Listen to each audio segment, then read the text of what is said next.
ಇನ್ನು ಅಟಲ್ ಸಂಪುಟ ಅಂದಾಕ್ಷಣ ಕುತೂಹಲ ಸಾಮಾನ್ಯ. ಹಾಗೆ ಅಟಲ್ ಸಂಪುಟದಲ್ಲಿದ್ದ ನಾಯಕರು ಕೂಡ ಮುತ್ಸದ್ದಿಗಳೇ ಹಾಕಿದ್ರು. ಒಬ್ಬೊಬ್ಬ ಸಚಿವರು ಕೂಡ ಆಯಾ ಕ್ಷೇತ್ರಗಳಲ್ಲಿ ನೈಪುಣ್ಯತೆ ಗಳಿಸಿದ್ರು. 3 ಬಾರಿ ಸರ್ಕಾರ ರಚನೆಯಾದಾಗಲೂ ಕೂಡ ಮೇಧಾವಿಗಳೇ ಅಟಲ್ ಸಂಪುಟದಲ್ಲಿದ್ದರು. ಅತ್ಯುತ್ತಮ ವಾಗ್ಮಿ, ಹೋರಾಟಗಾರ, ರಾಜಕೀಯ ಚಾಣಾಕ್ಷ ಅಂತಾನೆ ಗುರುತಿಸಿಕೊಂಡಿದ್ದವರು ಅಟಲ್ ಬಿಹಾರಿ ವಾಜಪೇಯಿ. ಹೀಗೆ ರಾಜಕೀಯವಾಗಿ ಬೆಳೆದ ವಾಜಪೇಯಿ 3 ಬಾರಿ ಕೇಂದ್ರದಲ್ಲಿ ಸರ್ಕಾರ ರಚನೆ ಮಾಡಿ ಪ್ರಧಾನಿ ಹುದ್ದೆಗೇರಿದ್ದರು. ಮೊದಲ ಬಾರಿಗೆ ಪ್ರಧಾನಿಯಾಗಿದ್ದು ಮೇ 16, 1996ರಂದು. ಆಗ ಆಡಳಿತ ನಡೆಸಿದ್ದು ಕೇವಲ 16 ದಿನ. ಆಗ ಅಟಲ್ ಸಂಪುಟ ಹೀಗಿತ್ತು. ಅಟಲ್ ಬಿಹಾರಿ ವಾಜಪೇಯಿ ಪ್ರಧಾನಿ, ಮುರಳಿ ಮನೋಹರ್ ಜೋಶಿ ಜಸ್ವಂತ್ ಗೃಹ ಸಚಿವ, ಜಸ್ವಂತ್ ಸಿಂಗ್ ಹಣಕಾಸು ಸಚಿವ, ರಾಮ್ ಜೇಠ್ಮಲಾನಿ ಕಾನೂನು ಸಚಿವ. ಅಟಲ್ ಬಿಹಾರಿ ವಾಜಪೇಯಿ ಪ್ರಧಾನಿ, ಪ್ರಮೋದ್ ಮಹಾಜನ್ ರಕ್ಷಣಾ ಸಚಿವ, ಸುಷ್ಮಾ ಸ್ವರಾಜ್ ವಾರ್ತಾ ಸಚಿವೆ, ಸುರೇಶ್ ಪ್ರಭು ಕೈಗಾರಿಕೆ ಸಚಿವ. ಇನ್ನು ವಾಜಪೇಯಿ ನೇತೃತ್ವದಲ್ಲಿ 2ನೇ ಬಾರಿ ಸರ್ಕಾರ ರಚನೆಯಾಗಿದ್ದು 19 ಮಾರ್ಚ್ 1998ರಂದು. ಈ ಸರ್ಕಾರ ಇದ್ದದ್ದು 1 ವರ್ಷ 6 ತಿಂಗಳು 73 ದಿನ. ಆಗಲೂ ಕೂಡ ಉತ್ತಮವಾದ ಸಂಪುಟವೇ ಇತ್ತು.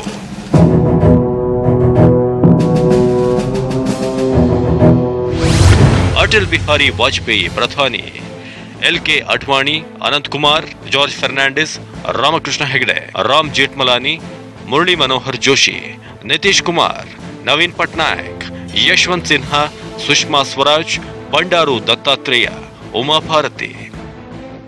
ಹಾಗೆ ವಾಜಪೇಯಿ ನೇತೃತ್ವದಲ್ಲಿ 3ನೇ ಬಾರಿ ಸರ್ಕಾರ ರಚನೆಯಾಗಿದ್ದು 13 ಅಕ್ಟೋಬರ್ 1999ರಂದು. ಸುದೀರ್ಘ ಹಾಗೂ ಪೂರ್ಣಾವಧಿ ಸರ್ಕಾರ ಇದ್ದದ್ದು ಈ ಅವಧಿಯಲ್ಲೇ.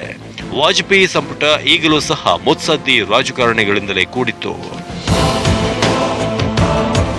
ಅಟಲ್ ಬಿಹಾರಿ ವಾಜಪೇಯಿ ಪ್ರಧಾನಿ, ಎಲ್.ಕೆ. ಅಡ್ವಾಣಿ ಉಪ ಪ್ರಧಾನಿ ಗೃಹ ಸಚಿವ, ಜಸ್ವಂತ್ ಸಿಂಗ್ ವಿದೇಶಾಂಗ ಸಚಿವ, ಯಶವಂತ್ ಸಿನ್ಹಾ ಹಣಕಾಸು ಸಚಿವ, ಜಾರ್ಜ್ ಫರ್ನಾಂಡಿಸ್ ರಕ್ಷಣಾ ಸಚಿವ, ಮಮತಾ ಬ್ಯಾನರ್ಜಿ ರೈಲ್ವೆ ಸಚಿವೆ, ಮುರಳಿ ಮನೋಹರ್ ಜೋಶಿ ವಿಜ್ಞಾನ ಮತ್ತು ತಂತ್ರಜ್ಞಾನ, ಶರದ್ ಯಾದವ್ ಕಾನೂನು, ಸುಷ್ಮಾ ಸ್ವರಾಜ್ ಆರೋಗ್ಯ, ವೆಂಕಯ್ಯ ನಾಯ್ಡು ಗ್ರಾಮೀಣಾಭಿವೃದ್ಧಿ, ನವೀನ್ ಪಟ್ನಾಯಕ್ ಗಣಿ ಸಚಿವ, ಪ್ರಮೋದ್ ಮಹಾಜನ್ ಸಂಪರ್ಕ ಖಾತೆ, ಅರುಣ್ ಜೇಟ್ಲಿ ಕಾನೂನು.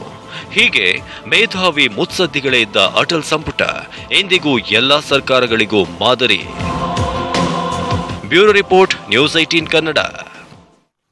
ಇನ್ನು ಅಟಲ್ ಬಿಹಾರಿ ವಾಜಪೇಯಿ ಬರೀ ನಾಯಕರಾಗಿರಲಿಲ್ಲ, 10 ನಾಯಕರನ್ನ ಬೆಳೆಸಿದಂತಹ ಮಹಾಪುರುಷ. ಈಗಿನ ಪ್ರಧಾನಿ ಮೋದಿಯಿಂದ ಹಿಡಿದು ಅದ್ವಾನಿಯವರೆಗೂ, ಯೋಗಿ ಆದಿತ್ಯನಾಥ್ರಿಂದ ಹಿಡಿದು ಯಡಿಯೂರಪ್ಪ ಅವರೆಗೂ ಎಲ್ಲರೂ ಕೂಡ ವಾಜಪೇಯಿ ಅವರ ಶಿಷ್ಯರೇ. ಆ ಕುರಿತ ಒಂದು ಸ್ಪೆಷಲ್ ರಿಪೋರ್ಟ್ ನಿಮ್ಮ ಮುಂದೆ. ಅಟಲ್ ಬಿಹಾರಿ ವಾಜಪೇಯಿ ರಾಜಕೀಯ ಮುತ್ಸದ್ದಿ, ಜೊತೆಗೆ ಬಿಜೆಪಿಯ ಮೊದಲ ರಾಷ್ಟ್ರೀಯ ಅಧ್ಯಕ್ಷ. ಅಷ್ಟೇ ಅಲ್ಲ, ತನ್ನಂತೆ ತನ್ನವರೂ ಬೆಳೆಯಬೇಕೆಂದು ಮಹದಾಸೆ ಇಟ್ಟುಕೊಂಡಿದ್ದ ಓರ್ವ ಜನಾನುರಾಗಿ ನಾಯಕ. ಹಾಗಾಗಿ ಇವತ್ತು ಅವರ ಶಿಷ್ಯರೆಲ್ಲ ವಿಶ್ವವಿಖ್ಯಾತರಾಗಿದ್ದಾರೆ. ಅವರಲ್ಲಿ ಮೊದಲಿಗರು ಅಂದ್ರೆ ಪ್ರಧಾನಿ ನರೇಂದ್ರ ಮೋದಿ ಆ್ಯಂಡ್ ಟೀಮ್.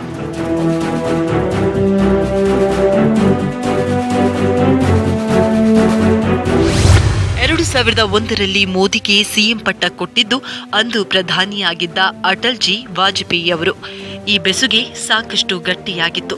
ಆದರೆ 2002ರಲ್ಲಿ ಮೋದಿ ಸಿಎಂ ಆಗಿದ್ದಾಗ ಗುಜರಾತ್ನಲ್ಲಿ ಕೋಮು ಗಲಭೆ ನಡೆಯಿತು. 1000ಕ್ಕೂ ಹೆಚ್ಚು ಜನ ಸಾವನ್ನಪ್ಪಿದ್ರು. ಆಗ ಪ್ರಧಾನಿಯಾಗಿದ್ದ ಅಟಲ್ ಜಿ ಸರ್ಕಾರವನ್ನೇ ರಾಷ್ಟ್ರಪತಿಗಳು ಪ್ರಶ್ನಿಸಿದ್ರು. ಇದರಿಂದ ಮೋದಿ ವಿರುದ್ಧ ಅಟಲ್ ಜಿ ಗರಂ ಆಗಿದ್ದೂ ಉಂಟು. ಆದರೆ ಅದು ಹೆಚ್ಚು ದಿನ ಇರಲಿಲ್ಲ. ಆಮೇಲೆ ಅಟಲ್ ಜಿ ಮೋದಿ ನಡುವಿನ ಗುರು ಶಿಷ್ಯ ಸ್ನೇಹ ಮತ್ತಷ್ಟು ಗಟ್ಟಿಯಾಯಿತು.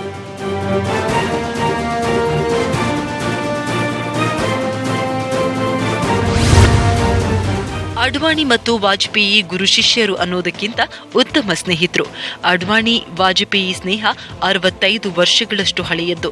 ಸಂಘ ಪರಿವಾರದಿಂದ ಹಿಡಿದು ಬಿಜೆಪಿ ಕಟ್ಟುವಲ್ಲಿ ಇಬ್ಬರದ್ದು ಅದೇ ಸ್ನೇಹ.